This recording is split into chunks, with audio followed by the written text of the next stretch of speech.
ജീവിതത്തിലെ ഏറ്റവും വലിയൊരു ആഗ്രഹം നടന്ന സന്തോഷത്തിലാണ് നടി മമിത ബൈജു. ജീവിതത്തിൽ നടക്കുമോ ഇല്ലയോ എന്ന് ഒരു സംശയമായിരുന്നു. പക്ഷേ ആ കാര്യം നടന്ന സന്തോഷത്തിൽ തന്നെയാണ് നമിത ബൈജു എത്തിയിരിക്കുന്നത്. നമിത ഇത്തവണത്തെ നക്ഷത്ര അവാർഡിൽ പറഞ്ഞതാണ് ഇങ്ങനെ: തൻ്റെ ജീവിതത്തിൽ വിജയ്ക്കൊപ്പം അഭിനയിക്കുക എന്നത് ഒരു വലിയ ഭാഗ്യമായി കാണുന്ന ഒരു വ്യക്തിയാണ് ഞാൻ. അത് നടക്കുമോ ഇല്ലയോ എന്ന് വരെ ഭയന്നിരുന്നു. ദളപതി 69 ആണ് വിജയ് അവസാനമായി അഭിനയിക്കുന്ന സിനിമ. അതിനുശേഷം വിജയ് പിന്നീട് മുഴുവനായും രാഷ്ട്രീയത്തിലേക്ക് നീങ്ങുകയാണ്. അതിനുശേഷം വിജയ് സിനിമയിൽ ഉണ്ടാവില്ല എന്ന് തന്നെ പറയാം.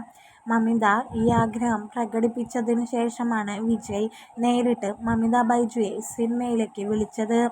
അവിടെ ചെന്നപ്പോൾ തന്നെ വിജയ് വളരെ കൂളായിട്ടുള്ള ഒരു വ്യക്തിയാണെന്നും അതുപോലെ തന്നെ കണ്ടപ്പോൾ തന്നെ മാ എപ്പടി ഇറുക്കെ എന്ന ചോദ്യവും ചോദിച്ചു. വിജയ് സാറിനൊപ്പം നടക്കുമ്പോൾ വളരെയധികം സന്തോഷമാണ് ഉണ്ടായത് എന്നാണ് മമിത ബൈജു പറഞ്ഞത്.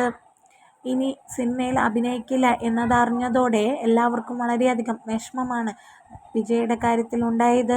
അവസാന സിനിമയിലാണെങ്കിൽ പോലും തനിക്കൊരു അവസരം കിട്ടിയ സന്തോഷത്തിൽ ഇരിക്കുകയാണ് മമിത ബൈജു.